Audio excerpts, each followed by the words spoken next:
In the moonlit streets of Ashwood, where the fog rolled in like a chilling mist, there lived a creature of the night named Erebus. With eyes that gleamed like polished onyx and skin as pale as alabaster, Erebus prowled the shadows, his presence a whispered rumor among the townsfolk. Few dared to speak his name aloud, and those who did often paid the price in sleepless nights and haunted dreams.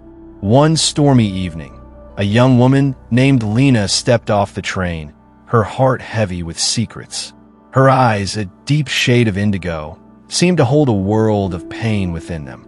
Drawn by the town's mysterious allure, she sought refuge in Ashwood's ancient, crumbling library. The building loomed before her, its stone facade covered in ivy that seemed to writhe like skeletal fingers. As she pushed open the creaking door, a warm glow of candlelight spilled out, welcoming her into the musty silence within. The librarian, an elderly woman with spectacles perched on the end of her nose, looked up from behind the desk. "Lost, dear?" she asked, her voice barely above a whisper. Lena's smile faltered. "Just looking for something," she murmured, her fingers trailing over the spines of old books. The librarian nodded knowingly and returned to her reading. In the forgotten corner of a shelf, Lena stumbled upon a leather-bound diary, its cover embossed with strange symbols that seemed to shimmer in the dim light. As she opened the book, the pages crackled with age, releasing whispers of the past.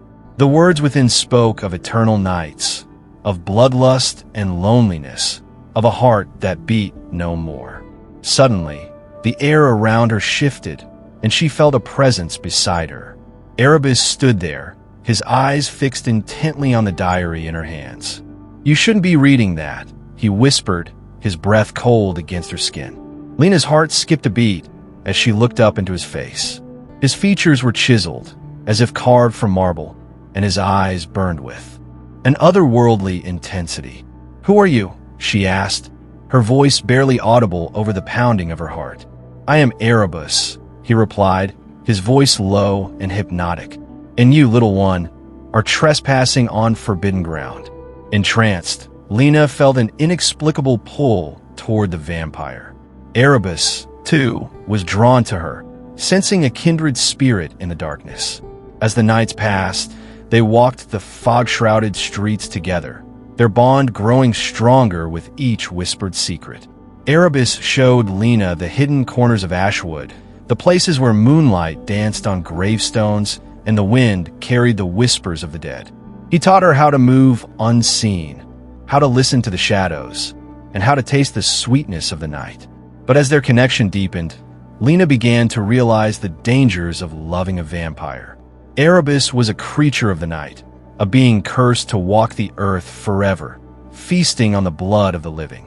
And yet, she couldn't help but be drawn to him, to the darkness that seemed to pulse with a life of its own.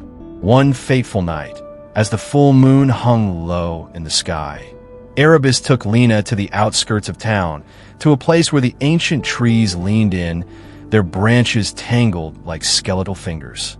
There, he revealed to her the truth of his existence, the weight of his immortal years, and the loneliness that had haunted him for centuries. Lena listened, her heart pounding in her chest, as Erebus spoke of the loved ones he had lost, of the friends he had outlived, and of the weight of his secrets.